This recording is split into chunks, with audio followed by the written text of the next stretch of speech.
Welcome back the Bihar news. चलिए देखते हैं बिहार की 15 फटाफट बड़ी खबरों को। इससे पहले आप बिहार के किस जिले, किस शहर और किस गांव से देख रहे हैं हमें कमेंट बॉक्स में जरूर बताएं। साथ ही बिहार की डेली खबरों से अपडेट रहने के लिए हमारे चैनल को सब्सक्राइब कर बेल आइकन को दबाना न भूलें।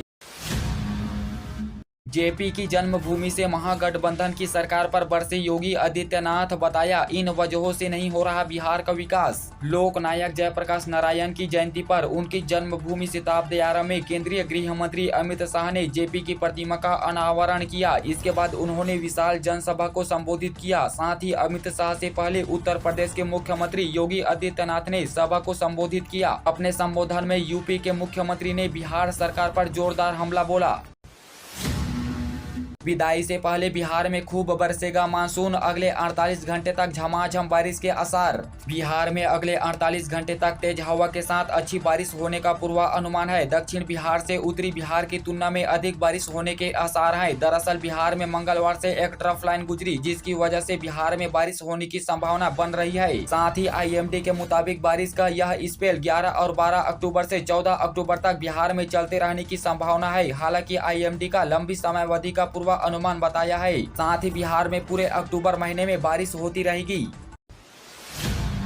नवंबर में एक्सपायर हो जाएगा 51 लाख का कोरोना वैक्सीन। टीकाकरण की गति तेज करने के आदेश दिए गए। जिले में नवंबर के मध्य तक 51,52,500 रुपए का कोरोना वैक्सीन एक्सपायर हो जाएगा, यानी कुल 18,530 डोज कोवैक्सीन व 2160 डोज कोर्बीवैक्स का एक्सपायर होने का खतरा सामने आ गया है। इसे देखते हुए civil surgeon doctor Umesh Sharma ने जिले में वैक्सीन की गति तेज करने का आदेश सभी जिला अस्पताल प्रभारी को दे दिया है। पहले रोजाना 2 से 3 हजार तक लोगों को वैक्सीन दी जाती थी, अब यह घटकर 1000 में सिमट गया है।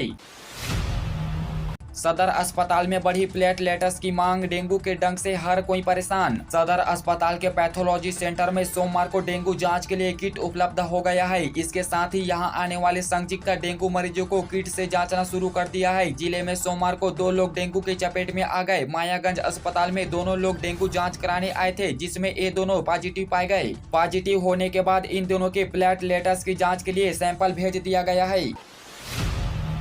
नेपाल और मध्य प्रदेश में भारी बारिश से बिहार में बाढ़ के हालात, गंगा, गंडक और सरयू नदी उफान पर। नोरू चक्रवात ने मध्य प्रदेश, उत्तर प्रदेश, उत्तराखंड, नेपाल और बिहार में इतनी बारिश कराई कि दशहरा गुजरने के बाद बाढ़ के हालात पैदा हो गए। यह वक्त आमतौर पर नदियों में जल स्तर कम होने का है, लेकिन बिहार में गंगा, सरयू और गंडक जैसी नदियां उफान पर है।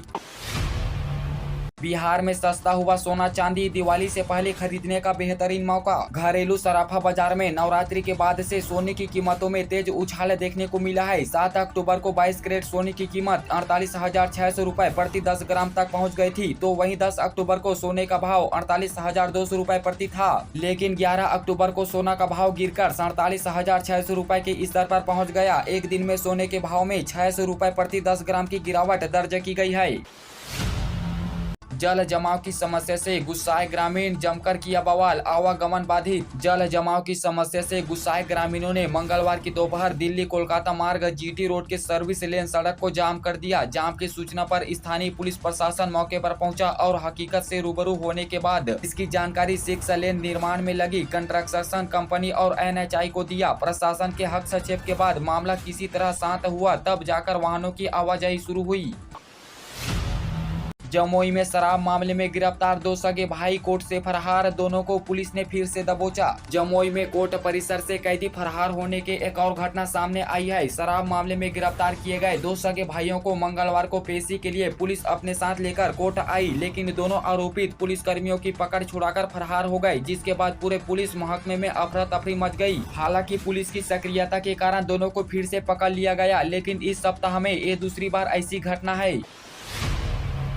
साइबर अपराधियों ने चुरा लिया है पेंशनधारियों का डेटा, अब कॉल पर कर रहे परेशान। साइबर अपराधियों के निशाने पर अब पेंशनधारी आ गए हैं। साइबर साथीरों ने पेंशनधारियों का डेटा चुराकर फोन करना शुरू कर दिया है और ठगी का शिकार बनाया है। यूपी, दिल्ली और रांची के बाद पटना के एक शख्स को भी कॉल आया था। हालांकि सही समय पर वह समझ गए और कॉल कट कर दिया। इस संबंध में यूपी और दिल्ली के साइबर सेल ने एक अलर्ट भी जारी किया है। साइबर अपराधी पेंशन धारकों को जीवन प्रमाण पत्र ऑनलाइन अपडेट करने के लिए कॉल कर रहे हैं और खातों से पैसे की निकासी कर ले रहे हैं।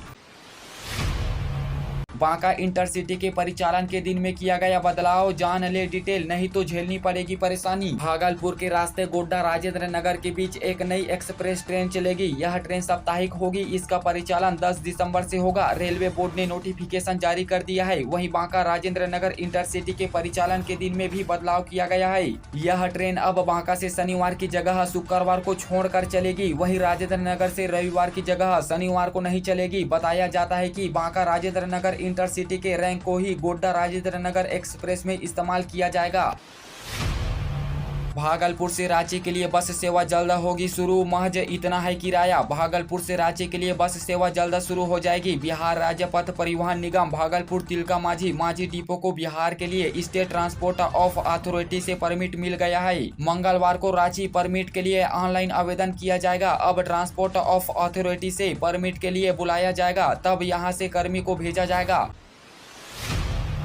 बिहार के गांवों में अब नहीं होगी पानी की दिक्कत। 10,000 गांवों में लगेगा 300 फुट का गहरा चापकाल। बता दें कि बिहार के गांवों में अब पानी की किल्लत नहीं होगी। राज्य सरकार द्वारा प्रदेश के ग्रामीण इलाकों में पानी उपलब्ध कराने के लिए 10,000 गांवों में एक चापकाल लगाया जाएगा, जिसकी गहराई 300 फीट होगी। PHD इस चापकाल लगाने के लिए 10,000 ऐसे गांवों का चयन करेगा जहां पर लोगों को 12 महीने और 24 घंटे नियमित पानी मिलता रहे। इसको लेकर विभाग ने तैयारी शुरू कर दी है।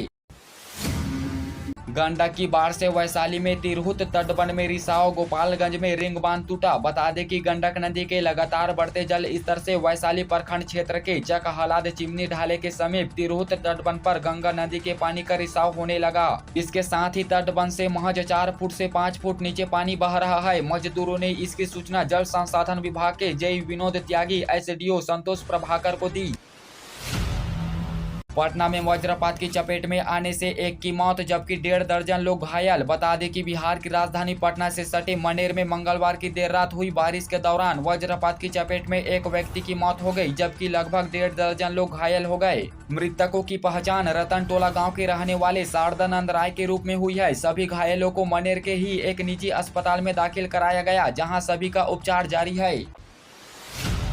पटना के पार्कों में होगी अर्ध देने की व्यवस्था, तैयारी किए जाएंगे चेंजिंग रूम। पटना में छठ महापर्व की तैयारी को लेकर पटना पार्क प्रमंडल ने शहर के विभिन्न पार्कों को चिन्हित करना शुरू कर दिया है। प्रमंडल द्वारा शहर के 22 पार्कों में छठ वार्तियों के लिए अर्ध देने की व्यवस्था की जाएगी। हालांकि पार्क प्रमंडल की ओर से पार्कों का निरीक्षण करने के बाद जल्द ही फाइनल लिस्ट निगम को सौंपी जाएगी। पार्कों में बने तालाबों में स्थानीय लोग बड़ी संख्या में अर्ध देने के लिए जुटते हैं।